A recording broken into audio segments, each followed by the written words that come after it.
हैं ESPN 9 news. ESPN 9 news में आपका स्वागत है और मैं हूं आपके साथ नेहा परिहार। बता दें आपको कि आज मध्य प्रदेश के उज्जैन में यहाँ मूर्ति तोड़ने को लेकर जो हंगामा यहाँ मच रहा है उसमें राजनीतिक दल के नेता भी कूद पड़े हैं। सबसे पहले आपको बता दें कि उज्जैन में यहाँ पर एक मूर्ति तोड़ दी गई और उस मूर्ति के बदले यहाँ भीमराव अंबेडकर की मूर्ति लगाने की बात कही गई है, जिसको लेकर यहाँ दो पक्षों में लड़ाई झगड़ा हुआ और अब तो यहाँ पर कह रहे हैं कि अधिकारियों को सस्पेंड तक कर दिया गया है। इसी बीच आपको बता दें कि ये मामला इतना ज्यादा बढ़ गया है और यहाँ इसका तीखे तीखे जो सवाल है वो मोहन यादव से पूछे जा रहे हैं। बताते चले आपको कि मध्य प्रदेश के नए निवाले मुख्यमंत्री मोहन यादव इस वक्त घेरे में आ रहे हैं। लगातार उनसे कभी महिलाओं के मुद्दों को लेकर सवाल पूछे जाते हैं, कभी लाडली बहन योजना को लेकर सवाल पूछे जा रहे हैं। दूसरी तरफ अगर मैं बात करूं, कभी यहाँ एसडीएम जो है वो यहाँ कार्यकर्ताओं पर बरसते नजर आते हैं, कभी अधिकारी यहाँ किसी को लताड़ लगाते नजर आते हैं। इन सारे मुद्दों को देखते हुए यहाँ मोहन यादव के अधिकारियों पर भी सवाल उठ रहे हैं। इसी बीच आपको बता दें कि यहाँ पर इस मूर्ति तोड़ने वाले मुद्दे को लेकर कांग्रेस के अध्यक्ष जीतू पटवारी का भी एक ट्वीट सामने आया है, जिसमें उन्होंने यहाँ मोहन यादव को कटघरे में लाकर खड़ा कर दिया है। इसी मुद्दे पर आज हम चर्चा करेंगे और चर्चा के लिए हमारे साथ आकाश मौजूद है। आकाश, कैसे देख रहे हैं कि जब से मोहन यादव मध्य प्रदेश के सीएम बने हैं तब से मध्य प्रदेश अब नजरों में रहने लग गया है। यानी कि कभी यहाँ अधिकारी किसी किसान को कहते हैं कि औकात में रहिए, कभी यहाँ एसडीएम साहिबा यहाँ किसी को लताड़ लगाती नजर आती है बेफिजूल में, कभी कोई वीडियो सामने आता है तो कभी कोई वीडियो सामने आता है। लगातार इस तरीके से देखा जा रहा है कि मध्य प्रदेश में बड़े से बड़े अधिकारी यहाँ अपनी ये कह सकते हैं कि अपनी मर्यादा भूलते जा रहे हैं। क्या उनको ये ओवर कॉन्फिडेंस हो गया है कि अब तो हमारी सरकार है, हम कुछ भी कर सकते हैं यहाँ पर?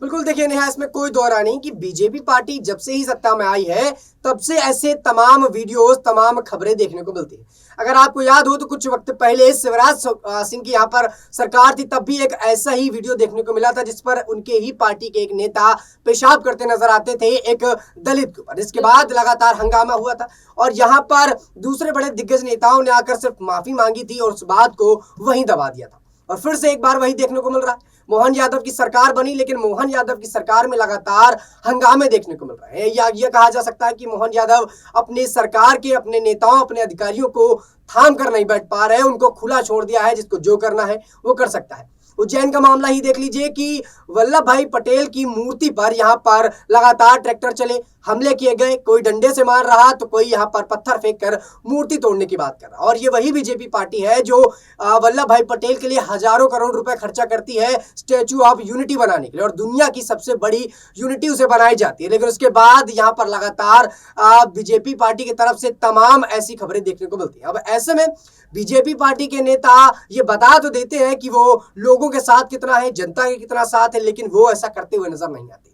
लिहाजा ऐसा शिवराज के टाइम पर कम देखा गया, लेकिन जब से मोहन यादव की सरकार बनी है तब से मोहन यादव की सरकार में ये तमाम पेचीदा माहौल देखने को मिल रहा है। लेकिन अब देखने वाली बात ये भी रहेगी कि मोहन यादव इस पर क्या प्रतिक्रिया देते हैं। अभी कुछ वक्त पहले एक तहसीलदार साहिबा एक किसान को यहाँ पर फटकार लगाते सुनाई दे रही, औकात की बातें कर रही थी, उसने इंग्लिश का शब्द बोल दिया तो उस पर फटकार लगा रही थी। क्या अब देश के किसानों को इतना भी हक नहीं कि वो इंग्लिश के शब्द बोल सके? देश के किसानों के पास इतना भी कह सकते हैं कि नहीं बात बची कि वो किसी मुद्दे को लेकर सरकार से सवाल तक पूछ सके? लेकिन लगातार अब इस मुद्दे पर राजनीति गरमा रही है और कहीं ना कहीं मोहन यादव इस पूरे मामले पर फंसते हुए नजर आ रहे हैं। बिल्कुल, यहाँ पर देखिए, आपको बता दें कि मोहन यादव लगातार सीएम तो बन गए हैं, लेकिन यहाँ फंसते भी नजर आ रहे हैं। कभी यहाँ कुछ कहते नजर आते हैं तो कभी भरे मन से अधिकारियों को फटकार भी यहाँ लगाते हैं। और इसी बीच आपको बता दें कि आज भी एक वीडियो यहाँ पर सामने आया है कि जिसमें एक अधिकारी यहाँ कार्यकर्ता से अपने जो जूते हैं उनके फीते बंधवाते नजर आए हैं। अभी तक इस पर कोई कार्यवाही होने की खबर सामने नहीं आई है। लेकिन दूसरी तरफ हम बात करें यहाँ उज्जैन, जो कि महाकाल की नगरी कहा जाता है, और कुछ समय पहले यहाँ पर मोहन यादव रात गुजारते भी नजर आए थे। इसी बीच आपको बता दें कि उज्जैन में जो मूर्ति है उसको तोड़ने का जो मामला सामने आया है उसमें भी अब यहाँ सवाल उठने शुरू हो गए हैं।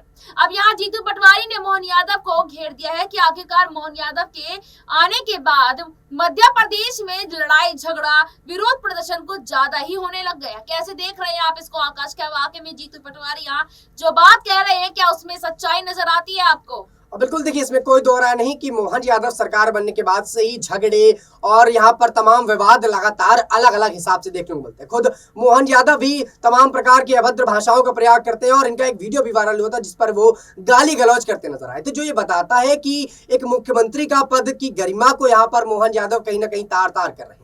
मुख्यमंत्री पद की जो गरिमा है उस पर मोहन यादव खरे उतर नहीं रहे और मध्य प्रदेश की जनता कहीं ना कहीं मोहन यादव को पसंद नहीं कर रही। लिहाजा शिवराज की तारीफें इस बात को लेकर ज्यादा हो रही हैं कि शिवराज सिंह की सरकार पर ज्यादा बेहतर कानून रहा करते थे और यहाँ पर गरीब से लेकर अमीर सारे सुरक्षित थे, लेकिन मोहन यादव की सरकार आने के बाद से ही ये गरीबों को लेकर तमाम जो है बयानबाजियां तेज और तमाम सवाल भी उठ रहे हैं कि मोहन यादव आखिरकार कर क्या रहे हैं। मोहन यादव की सरकार जब से यहाँ पर आई है तब से ही ऐसी घटनाएं आए दिन देखने को मिलती है। लगातार मोहन यादव इस पूरे मुद्दे पर फंस भी रहे, लेकिन मोहन यादव के साथ साथ शिवराज सिंह चौहान को लोग ज्यादा पसंद कर रहे हैं मोहन यादव की अपेक्षा, क्योंकि शिवराज सिंह चौहान उनके पुराने नेता थे और लोग उनको बेहतर जानते थे। लेकिन मोहन यादव नए नए आए हैं और लोगों से जुड़ भी नहीं पा रहे। जो शिवराज कर चले गए शायद मोहन यादव वो जनता के लिए नहीं कर पा रहे और कहीं ना कहीं जनता ने मोहन यादव के मुख्यमंत्री बनने के बाद ऐलान भी किया था कि मामा हमने आपको वोट दिया था, भैया हमने आपको वोट दिया था, अगर आप नहीं तो बीजेपी नहीं। तो कहीं ना कहीं मध्य प्रदेश की जनता ये जान चुकी है कि शिवराज सिंह चौहान उनके लिए बेहतर थे, मोहन यादव नहीं। और अगर मोहन यादव इसी तरह की राजनीति करते रहे तो लोकसभा चुनाव में ये बीजेपी को बड़ी मुसीबतों का सामना दिखा सकता है। बिल्कुल, आपको बता दें कि यहाँ बीजेपी को बड़ी मुसीबतों का सामना जरूर करना पड़ सकता है, क्योंकि मध्य प्रदेश में भारतीय जनता पार्टी मुसीबतों के बीच में फंसती जा रही है। जहां शिवराज सिंह चौहान भाजपा को अभी बिल्कुल यहाँ कह सकते हैं कि संजो कर रखे हुए थे, अब मोहन यादव भारतीय जनता पार्टी की लगातार धज्जियां उड़ाती नजर आ रही है। अब यहाँ पर ये सवाल उठ रहा है कि 4 बार का कार्यकाल संभालने वाले शिवराज सिंह चौहान पार्टी के लिए जी जान से मेहनत करते नजर आए थे विधानसभा चुनाव में, लेकिन यहाँ उस मेहनत का फल कोई और ले गया। वो चेहरा ले गया जिसको शायद ही मध्य प्रदेश में उनके क्षेत्रीय दल के अलावा कोई और उनको जानता होगा। कैसे देखते हैं आकाश आप इसको, इस पर आपकी क्या राय है कि शिवराज सिंह चौहान जिस तरीके से चुनावों में मेहनत करते नजर आए थे, लेकिन उन चुनावों की मेहनत का उनको फल यहाँ नहीं मिला है, क्या अब वो यहाँ उनका जो आगे का कदम होगा, अगला कदम होगा, वो क्या हो सकता है? देखिए पहली बात तो अगर शिवराज की बात की जाए तो देखिए शिवराज ने वाकई में इसमें कोई दो राय नहीं कि बीजेपी को जीत दिलाने के लिए अपना बड़ा प्रयास किया था। विधानसभा चुनाव में खुद शिवराज सिंह चौहान ने इतनी यहाँ पर रैलियां की, इतने ज्यादा वहां पर लोगों के साथ जुड़े कि बीजेपी को यहाँ पर जीत की कगार पर पहुंचा दिया। और जब बीजेपी यहाँ पर जीत जाती है तो बीजेपी आलाकमान शिवराज को यहाँ पर मुख्यमंत्री नहीं बनाती और कहीं ना कहीं शिवराज के मन में था कि उन्हें मांगना नहीं पड़ेगा, पद उनको खुद मिलेगा, लेकिन शिवराज को यहाँ पर सीएम नहीं बनाया गया। और उसके बाद मोहन यादव को सिर्फ राजनीति के देखते हुए लोकसभा चुनाव जीतने के लिए ही यहाँ पर बिठाया गया।